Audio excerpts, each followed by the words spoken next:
Le faville hanno puntato ad occidente, sarà un anno prosperoso, almeno secondo la credenza popolare all'origine della tradizione dei pane vin, una tradizione quest'anno della discordia tra chi la ritiene una fonte di inquinamento e chi non vuole rinunciare ad un segno dell'identità veneta.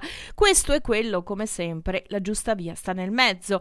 Se le pire di legno e arbusti che illuminano la notte tra il 5 e il 6 gennaio inevitabilmente emettono delle sostanze nell'aria come qualsiasi cosa si bruci, altrettanto il loro impatto per l'ambiente non è così invasivo da imporre il divieto assoluto. La tradizione va regolamentata da zona a zona a seconda della qualità dell'aria in quel dato momento, in quella data aria in cui insista il covone che arde, gesto scaramantico per capire che anno sarà quello appena iniziato.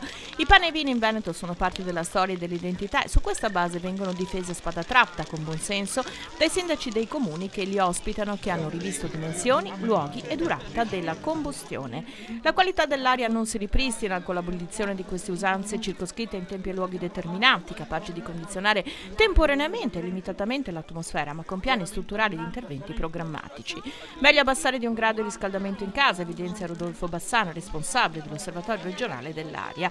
La tutela dell'aria non è una questione semplice, anche per i pane e vin la differenza la fa il materiale che si arde. La legna vergine è meno impattante, la legna a sua volta non avendo le caratteristiche di altri combustibili inquina meno del metano, stando anche ai parametri del protocollo sull'ambiente di Kyoto.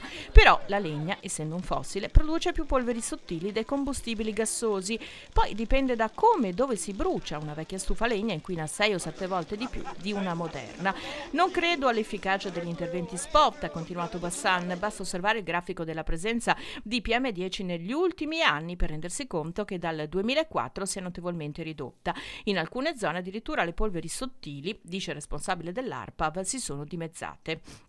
Ci sono però le eccezioni del 2011 e del 2015, anni in cui le condizioni climatiche sono state sfavorevoli, ma il trend è positivo. Le azioni strutturali, quelle regolamentate da norme nazionali, regionali e comunali, hanno dato risultati soddisfacenti. Se vogliamo respirare aria migliore, ad esempio, un consiglio poco noto è quello di rareare i nostri locali al pomeriggio dalle 14 alle 16, fase della giornata in cui l'aria è più pulita.